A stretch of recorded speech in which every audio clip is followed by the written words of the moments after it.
आपने एक वीडियो बनाई थी, उसके बारे में बात करनी थी आपसे। जी हुक्म करें।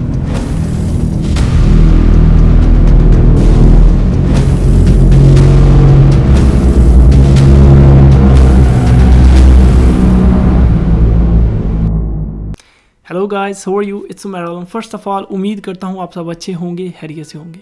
तो कुछ दिनों पहले मैंने एक वीडियो बनाई थी जिसमें मैंने ये बात की थी कि यार अगर तुम एक मिडिल क्लास फैमिली से ताल्लुक़ रखते हो, अगर तुम्हारा बाप कोई ब्रिगेडियर या जागीरदार नहीं है तो तुम इश्क नहीं कर सकते।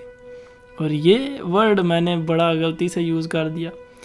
फिर उसके बाद कमेंट्स की कतार, कॉलों की, मैसेजेस की कतार लग गई थी। उन्हीं में से ये एक कॉल थी कि ये भाई ने मुझे बोला कि तूने पूरा इश्क वर्ड यूज़ कर दिया है गुस्ताख, तुझे क्या पता कि इश्क का ऐन क्या है, इश्क का शीन क्या है और इश्क का काफ क्या है। और फिर पक्के आशिक थे, जाते जाते मुझे बोल गए कि अरे तू मेरे इश्क पे बात करे, तेरी ऐसी की तैसी। फिर दूसरा, मेरे कुछ भाइयों ने कमेंट किए कि इश्क में रंग, नस्ल, ज़ात ये चीज़ें नहीं देखी जाती। देखी जाती हैं भाईजान, देखी जाती हैं। लड़की का बाबा, अब्बू, पापा देखते हैं ये चीज़ें, और लड़की भी अभी देखती है। ज़रा गौर करना, अपने लेफ़्ट राइट ये चक्कर मारना और देखना, हर एक ये चीज़ें देखता है और फिर तुमसे बात करता है। इसी वजह से तो हम सोशल मीडिया पे अपने झूठे स्टेटस बनाते हैं ना, झूठी अपनी वो जागीरें बनाते हैं ना। क्यों? क्योंकि हमें पता होता है कैसे करेंगे तो लड़की से बात होगी और टाइम पास हो जाएगा। लड़की भी यही सोचती है कि ठीक है टाइम पास हो जाएगा। मेरे कुछ भाई दोस्त मुझे ये कहते हैं कि अरे तुझे क्या पता कि इश्क, प्यार, मोहब्बत क्या होता है, तुझे जब लगेगी तो तब तुझसे पूछेंगे। अरे गरीब को क्या लगनी, पहले उसे ये तो प्रूव कर लेने दो कि वो एक बहन का भाई कहलवाने के लायक भी है। पहले उसे ये तो प्रूव कर लेने दो कि वो एक माँ का बेटा कहलाने के लायक भी है। पहले उसे ये प्रूव तो कर लेने दो कि वो एक बाप का मान बनने के लायक भी है। पहले उसे अपने भाई का भाई कहलवाने के लायक तो बनने दो। पहले उसे अपने छोटे भाई के लिए एग्जाम्पल तो बनने दो। पहले उसे अपनों का ख्याल, अपनों की रिस्पॉन्सिबिलिटी लेने के लायक तो बनने दो। फिर उसके बाद ये जिम्मेदारियां पूरी करने के बाद पता चलता है कि तुम अपनों का ख्याल रख सकते हो।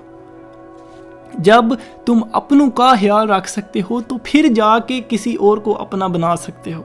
लेकिन अगर तुम अपनों का ख्याल नहीं रख पा रहे और तुम बोलते हो कि मैं किसी की बेटी या किसी की बहन को ला के या उससे फ्रेंडशिप करके उससे खुश रख लूँगा, ये तो नफ्स की गुलामियाँ है ना। अगर तुम अपनों का ख्याल नहीं रख रहे, उनकी रिस्पॉन्सिबिलिटियाँ नहीं रख रहे और दूसरी जगहों पे जाके नए रिश्ते कायम कर रहे हो, तो पहले जो हैं उन्हें तो अपनाओ ना, पहले उन्हें तो निभाओ ना। वो तुम निभाते नहीं और दूसरों की बातें करते हो और फिर बड़े बड़े फ़लसफ़े हैं कि जी इश्क पे बात नहीं करो, बात इधर ख़त्म है। और हमने अपने बड़ों की गलतियों को भी बड़े सुनहरी हरूफ में लिखा है। शाहजहां ने मुमताज़ के लिए ताज महल बना दिया, दुनिया का 7वां अजूबा है। लेकिन एक मिनट के लिए सोचो, एक बादशाह के लिए एक ताज महल बनवाने में कितनी मेहनत लगी होगी। कोई कुर्बानी नहीं है ये। ऐसी कुर्बानियाँ जिसमें आपका इख्तियार है, जिसमें आप बैठ के ऑर्डर दे देते हो, ऐसी कुर्बानी का क्या करना। कुर्बानी नफ्स की कुर्बानी है जो उन्होंने कभी नहीं दी होगी, ये मुझे पता है। सो वो एग्जाम्पल्स को लेके हमने इतने आशिक पैदा कर दिए हैं कि बस छोड़ो। ही रांझा, ससी, पुन्नू ये तो गुजर गए, अब भी बड़े हैं जो इस रम्ज़ को लेके बैठे हुए और बैठ के बस कहते हैं कि मैं आशिक हूँ और मैं ये हूँ, और उसके बगैर दुनिया अधूरी है और ज़िंदगी अधूरी है। एंड पे एक ही बात करना चाहूँगा कि उन चीज़ों को छोड़ो और पहले अपनी जो जिम्मेदारियाँ उन्हें पूरा करो। پھر تمہیں ہر ایک چیز مل جائے گی، تمہیں تمہارا عشق بھی مل جائے گا اور تمہارا اس سے دل بھی بھر جائے گا، یہ بھی مجھے پتہ ہے۔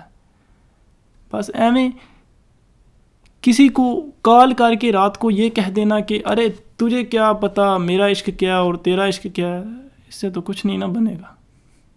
باقی stay tuned, stay positive, stay creative and use your common sense. اللہ حافظ۔ آپ کو اپنا عمیر عالم۔